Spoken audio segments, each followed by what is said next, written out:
Hola, bienvenidos. Just like that.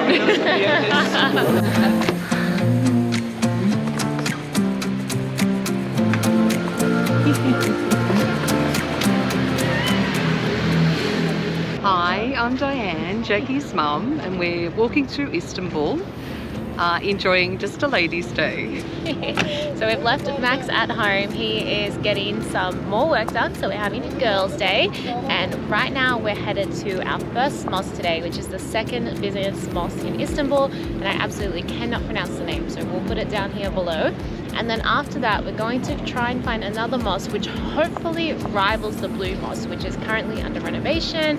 We went to it the other day, but we definitely couldn't see any of the gorgeous blue tiles that we wanted to see. So we'll go and try and find another one, hopefully just as good. Hopefully. Yeah. All right, let's Back go. on our adventure.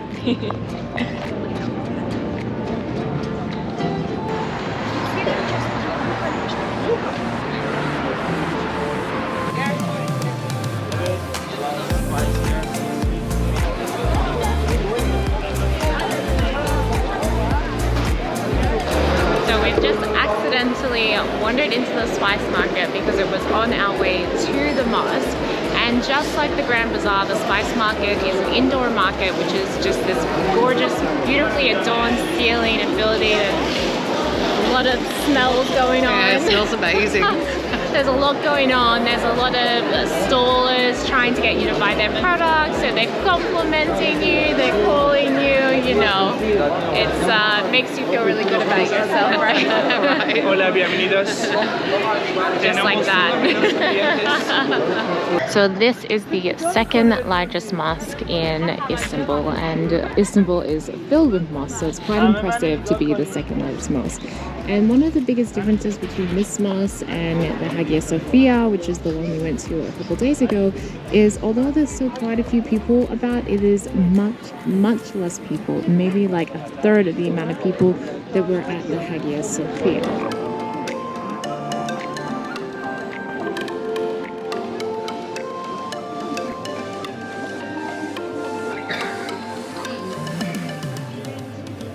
One of the things to know when you come to visit the mosque, you do need to have your hair covered if you are female, and you must also have your shoulders and knees covered as well. So although I'm wearing a long skirt, it does have a split, which means one of my knees is visible. So I had to wrap an extra scarf around me to make sure I was fully covered. And for the men, you are not allowed to wear shorts. You need to be wearing pants if you want to come visit. Alright, on to the next. Aww, they're so beautiful. It's like I need some pets. So actually there are quite a few stray dogs and cats in Istanbul, but they seem to be so well looked after. We've actually seen these little dog and cat food vending machines, so you're just paying for the street dogs to be fed, which I think is really beautiful. And they all have tags on their ears to signify that they have been vaccinated and are, I guess, kind of being looked after, even though they don't have an actual family at home. Alright, bye little angel.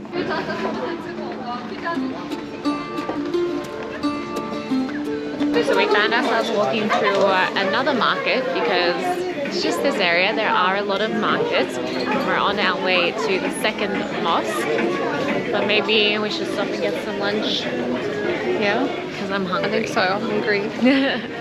Delicacy. So we found a little lunch spot on the side of the street, and this one is called a pide, which is a Turkish style of pizza.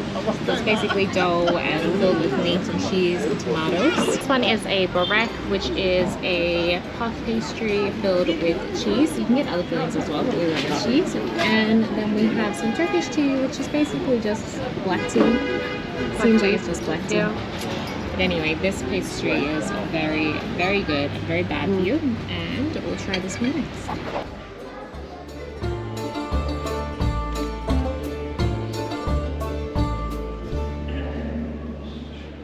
So definitely a very blue mosque, and probably not nearly as big as the Blue Mosque, and that's, I'm guessing, why it's not as popular, but it's definitely rivaling it in regards to the beautiful blue tiles that were all over the place.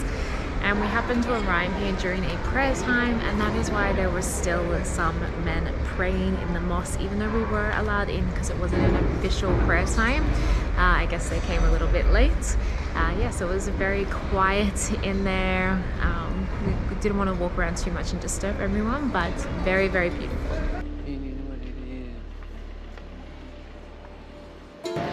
Look who's back! What's up, people? You've been bored. I know you have 2 women in one vlog.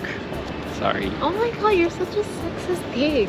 Well, the entertainment is back. Anyway, we are back together, and Max just had some lunch on the steps of Taksim Square. He had a falafel wrap. And now we're just gonna go for a wander around because we don't have any plans for this afternoon until later tonight, where we're going to spend our last night in Istanbul on a dinner cruise on the Bosphorus. It's late though. It's past our bedtime. Look, it doesn't start till 8 p.m, which is quite late for Max and I, considering we are 85 years old, but we're gonna make an effort for tonight.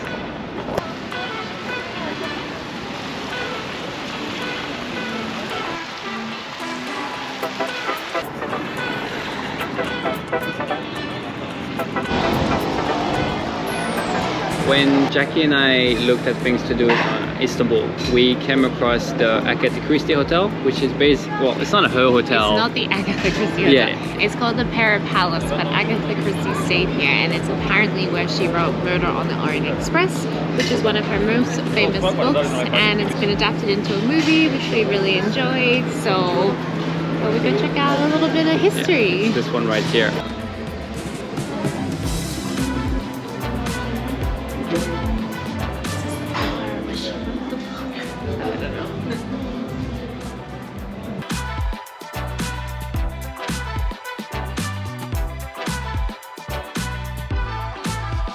The atmosphere inside is actually very grand. Like, it's very like classic opera or bar, or like it's very classic. Like, I felt very underdressed with my shorts and sandals. No, it was really beautiful inside. They definitely kept the interior, like the original interior. They all like dark red wood and big giant books and huge grand mirrors, and yeah, definitely feel like I should be dolled up in like a, I don't know, 40s style or something, sipping on like a glass of scotch or champagne or something. It's yeah, very classy, elegant, grand. Yeah, classic, elegant, grand. Well said.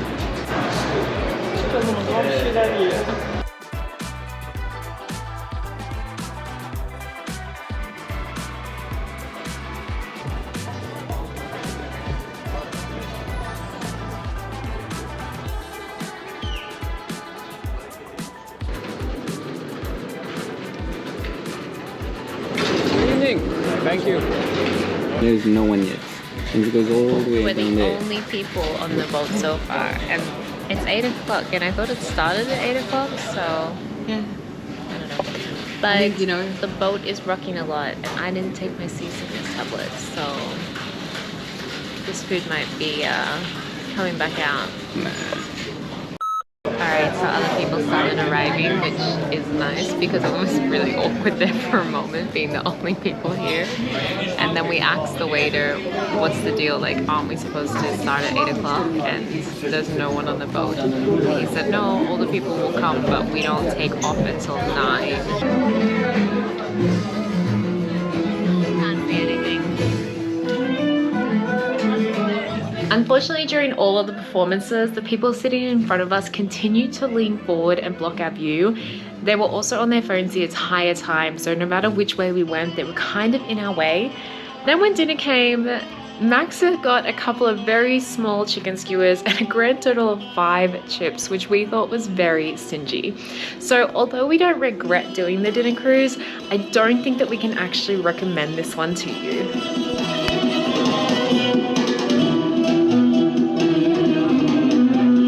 Just like that, Istanbul's a wrap after 5 days here, but Turkey is not over. No, we're going somewhere very exciting tomorrow, but tonight It is past midnight, so we have turned into pumpkins and now it is our bedtime. We're gonna leave you here. Thank you so much for watching. Hopefully you got a few tips from Istanbul from us. And see you in the next one. Bye!